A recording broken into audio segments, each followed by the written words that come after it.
Saya pernah ngobrol dengan seorang teman yang berprofesi sebagai dokter. Dia bercerita betapa dak-dikdukdernya para tenaga medis yang sekarang bekerja di rumah sakit. Mereka semua dalam kondisi tertekan, cemas, dan stres. Kenapa? Karena pasien-pasiennya, baik yang positif COVID-19 maupun PDP, jumlahnya semakin banyak dari hari ke hari. Dan mereka ada kewajiban merawat orang-orang yang jumlahnya seambrol itu di rumah sakit. Yang mana sebelumnya pihak rumah sakit tentu tidak mengira akan ada wabah pandemi seluas ini di 2020. Sehingga peralatan perlindungan diri pun kurang, hazmat kurang, gloves kurang, surgical mask kurang, shoe cover apalagi. Googles juga kurang banget. Makanya ada yang cerita katanya untuk menghemat hazmat yang sekali pakai itu, ada dokter yang memakainya selama 9 jam. Nggak boleh dilepas karena sekali dilepas harus dibuang dan diganti dengan yang baru yang steril. Sedangkan stok sangat terbatas. Jadi dalam 9 jam itu dokter tidak boleh makan, minum, pipis, dan BAB. Biar APD terutama hazmat yang sudah dipakai tidak perlu dilepas dan dibuang. Sedangkan dalam sisi lain mereka harus menahan keringat, panas, lapar, haus, dan menghadapi merawat pasien-pasien yang saya yakini pasien-pasien itu juga dilanda ketakutan dan stres yang sangat signifikan. Pasiennya stres, dokternya sudah kewalahan, ikutan stres juga. Ya akhirnya bulet di situ-situ saja. Pasiennya nggak sembuh-sembuh, dokternya juga lama-lama capek dan ikutan stres. Yang nggak kuat fisiknya akhirnya ikutan tepar. Bagaimana cara membantu hal ini supaya cepetan berakhir? Solusinya jangan sampai sakit. Saya di awal sudah sangat tidak setuju dengan masifnya media-media mainstream yang bolak-balik memberitakan angka penderita COVID-19 setiap saat. Memberitakan jumlah korban meninggal, memberitakan korban meninggal yang jenazahnya ditolak, memberitakan warga dan tenaga medis yang diusir dari kampung atau kompleks akibat COVID-19, dan masih banyak lagi. Apakah ada media yang memberitakan bahwa banyak penyakit-penyakit lain yang sudah biasa kita temui di kehidupan sehari-hari sebenarnya justru lebih mematikan? Coba Anda lihat data berikut ini. Penyakit kanker setiap tahunnya membunuh 8,9 juta jiwa. Berarti dalam setiap bulan ada sekitar 741.600 lebih manusia yang meninggal. COVID-19 sejak jadi pandemi hingga April 27, 2020 membunuh hanya 198.842 jiwa saja. Silakan Anda cek sendiri di situs resmi WHO. Padahal COVID-19 baru jadi pandemi dimulai sejak Januari 2020. Katakanlah sudah ada 3 bulan sampai sekarang, maka COVID-19 baru membunuh 66.000 orang setiap bulannya. Jumlahnya loh, cuma 8,9% dibandingkan dengan kematian akibat kanker. Dan sekarang sudah diterapkan lockdown di mana-mana yang katanya cara ini efektif menurunkan kurva paparan COVID-19. Walau sebenarnya kalau saya lihat skema lockdown juga curiga sih. Hehe. Karena akibat lockdown gini, masyarakat justru semakin takut dan ekonomi mandek.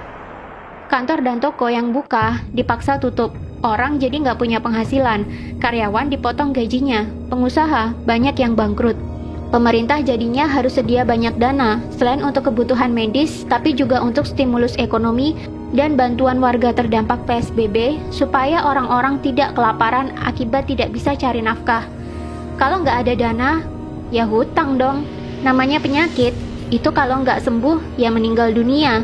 Kalau kita lihat data, yang meninggal hanya 6,9% saja dari yang terpapar. Berarti yang 93,1% kemungkinan sembuhnya tinggi. Ayo melek data, jangan mau otaknya ditakut-takutin media. Media memberitakan COVID melulu. Akhirnya cuma menebarkan kekhawatiran dan ketakutan. Orang yang khawatir, takut, was-was, sistem imun tubuhnya malah turun. Akhirnya malah kena penyakit macam-macam. Kalau dia bolak-balik melihat berita COVID, dan dia jadi khawatir dan stres karena COVID, dia bisa saja malah kena COVID-19 sungguhan. Sistem imunnya kalah sama ketakutan dan stres. Jadi bagaimana solusinya supaya kita nggak sakit dan nggak merepotkan tim medis? Yang pertama, matikan televisi. Nggak usah nonton televisi kalau beritanya COVID melulu. Masih lebih mending kalian nonton drama Korea, walau sambil nangis-nangis kayak kecipratan bawang merah. Alihkan perhatian kalian ke hiburan-hiburan lain yang lebih menyenangkan. Nonton video-video satisfying di YouTube kek, nonton Panji Petualang kek, atau menghalurian nonton travel vlog di YouTube buat obat piknik kek. Yang kedua, selalu berpikirlah untuk happy. Happy is the key. Harus bahagia. Berkomunikasilah dengan orang-orang yang positif. Tontonlah acara humor, bermainlah dengan kucing kesayangan, bermainlah dengan anak kalian yang masih unyu-unyu, pacaranlah dengan istri. Romantis-romantisan sama istri bisa bikin hormon kebahagiaan naik loh. Sistem imun juga ikutan naik. Yang ketiga, berpikirlah bahwa kalian selalu sehat. Jangan izinkan pikiran takut sakit sedetik pun mampir di otak. Ganti doa kalian yang semula, "Ya Allah, jauhkan kami dari wabah ini," dengan "Ya Allah, sehatkanlah fisik dan mental kami, supaya kami selalu happy dan bugar." Ingat ya, kata-kata yang sering keluar dari mulut, walaupun doa sekalipun, bisa masuk pikiran bawah sadar. Walaupun ada kata tidak atau jangan di depannya, tetap itu adalah kata-kata negatif. Kata-kata negatif ya negatif. Masuk ke otaknya jadi negatif. Jadinya tubuh dan lingkungannya meresponnya juga negatif. Misalkan kalian doa, "Ya Allah, jangan ada virus di rumah saya." Malah virusnya datang beneran. Beda dengan, "Ya Allah, tolong jaga rumah ini tetap bersih, sehat, dan nyaman untuk saya tinggali bareng keluarga." Maka rumah kamu akan jadi demikian. Selalu ucapkan kata-kata positif dan buang kata-kata negatif. Keempat, rutinlah olahraga. Olahraga dapat memproduksi hormon kebahagiaan dan memperbaiki metabolisme tubuh. Jiwa yang happy dan metabolisme tubuh yang baik akan menghasilkan imun tubuh yang kuat.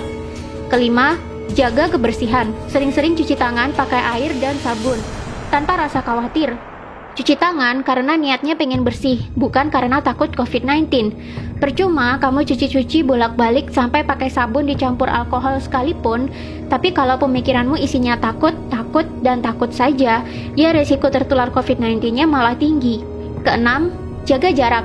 Kita mungkin kuat atau kebal, tapi orang lain belum tentu. Mari hargai mereka dengan tidak dekat-dekat dan selalu pakai masker kemana-mana, terutama jika berhadapan dengan orang lain. Intinya adalah bahagia, happy, sehat, pikiran tenang, di bawah slow aja. Jangan sampai kamu masuk ke rumah sakit. Sekalinya kamu masuk rumah sakit, maka kamu akan bertambah stres, karena di sana isinya juga pasien-pasien yang lebih banyak stresnya ketimbang sakitnya. Gak usah terlalu perhatiin media. Matiin televisinya kalau beritanya gak enak melulu. Hiburan masih banyak. Ayo melek data. Jangan mau ditakut-takutin media.